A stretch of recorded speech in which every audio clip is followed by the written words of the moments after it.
Azken aldian, seksiz, gauza bat ezkonturatu naiz. Egun txar bat izateak, hau da, not today.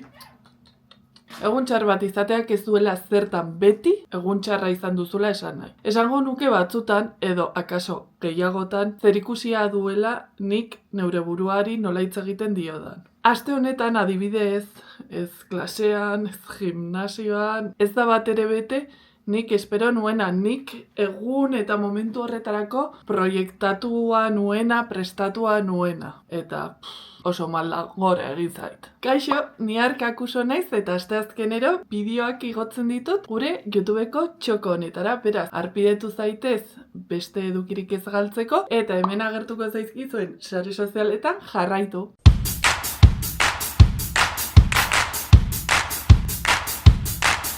Aste honetan, egun bat izan baino hori jarri nuela gidoian, bi izan dituen hola esaten duzula. Nira eske, pero dena gaizki ateratzen da, osea, bukatu nuen botatzen ezakizen bat paso. Gimnasioan adibidez, asko frustratzen naiz, momentu horretarako planeatuta dudana, ez dudanean betetzea lor. Zeni oso denbora laburrarekin noa entrenatzera goizean goiz, bai. Goizeko 6:30 joaten naiz entrenatzera, banoanean, bai. Eta beno, egunaren arabera sentikorragoa baldin banago, cruce maksimoa. Planeatutakoa, pentsatutakoa lortzen ez dudanean, hau da, beroketa eginda, Arkakuso doa, hor, pin, bega, orain egingo dut prensa. Eta justo, prensa, zeago, okupatua. Venga, egingo dut beste, eta dago okupatua, eta ja alteratzen dit pilo bat, eta esaten dut, eta azten naiz, eta orain arte ze pasatu da?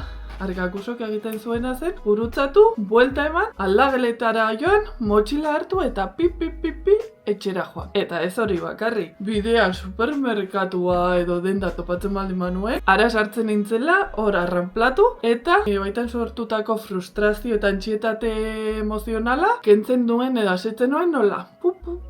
Bueno, asetu ez, partxeatu. Gimnasioaren adibidean, etxera joateak eta gainera bidean erositako guztiak, momentuan, kriston lasaitasuna, gainera esatea de, gainera gaur ez dut sufrituko, bihar ez ditut aujetarik izango, momentukoa da. Ze gero frustrazioa handiagotu egiten zait. Ez dudalako entrenatu, ez dudalako lortu nire helburuarekin aurrera egitea. Osea, uste dut ulertuko nauzuela. Jarri dut gimnasioaren adibidea, baina izan daiteke beste dozein. Kazarra! Ez hitzaile bezala lan egiteak askotan ispilu aurrean kokatzen nau. Eta horrelakoetan askotan dela bai kideekin, bai gelan lantzen dugunarekin eta baita ikasleek egiten dituzten portazioekin konturarazten naute badaudela oraindikan landu behar ditudan gauza edo alderdi asko nire gaitasunak lantzen jarraitzeko.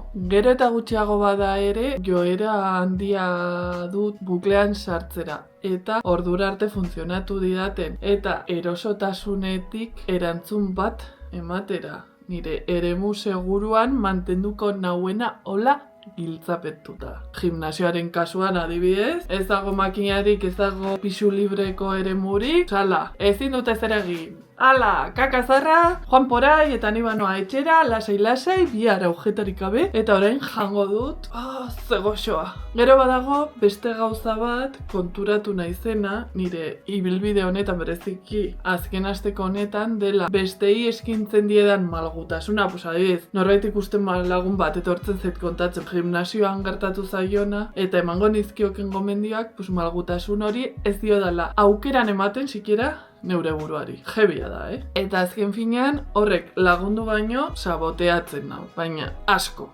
Autosabotaje txiki bat da egoera deseroso bati erantzun eroso bat ematea.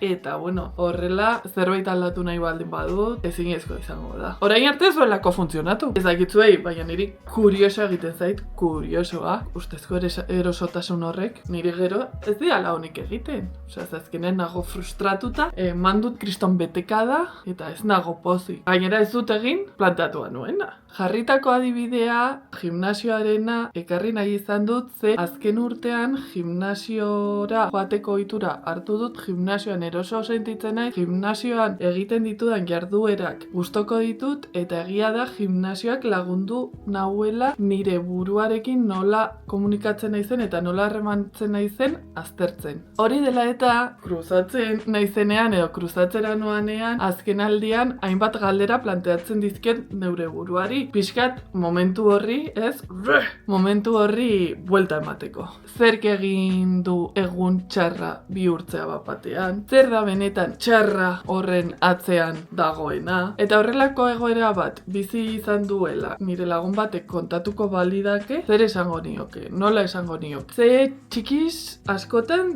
detaile oso txikiak dira. Baina bai badakit momentuan izugarriak diruditela. Eta bai, horretaz gain gure gorputza entzutea ere ezinbestekoa da.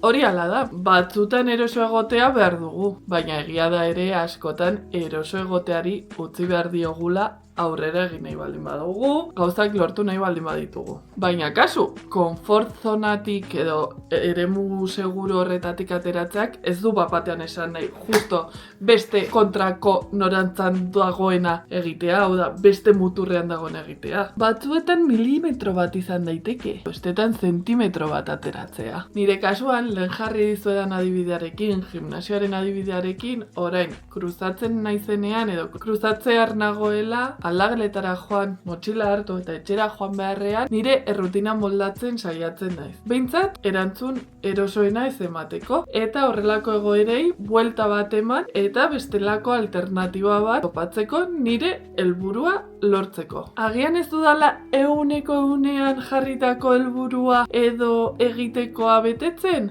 Agian ez, baina aukerarik ez dudalako izan. Nik nire esku zegoena egin dut. Ze helburua ez da perfekzioa edo perfektu egitea, egoerari aurre egitea baizik. Eta hori, ojo, hori itzela da.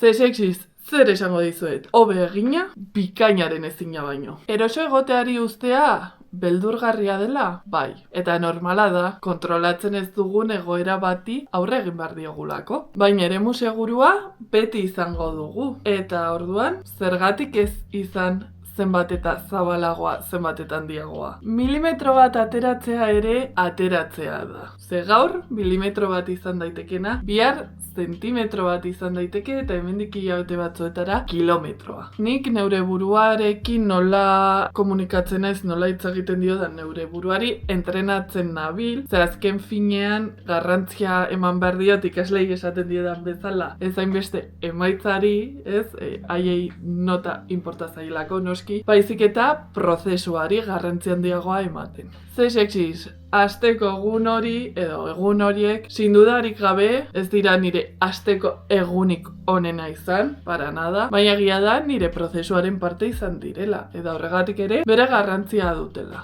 Bueno, sexiz, ez dakitzuek nola bizi ohi dituzuen egun txarra hauek, osea, notzuek kriston kartel txarra jartzen baldin baduzue, hemen kopetan jendea abisatzeko, beraz zuen esperientziak ezagutzea gustatuko litzaidake eta iruzkinetan idaztera animatzen baldin bazarete, superpozik egongo naiz. Honaino iritsi baldin bazara, eskerrik asko, arpidetuta baldin bazaude, eskerrik asko bikoitza, eta ez baldin bazaude, eta eskerrik asko bikoitza nahi baldin baduzu, zer egin behar duzu? Hori da, arpidetu eman, arpidetu potoitxoari, kanpaitxoari abisatzeko asteazkenero bideoa igotzen denean, eta badakizue, honek esan nahi du, bideoa bukatu dela, espero dut gustoko izana, eta igandera arte ez, asteazkenera arte, aio!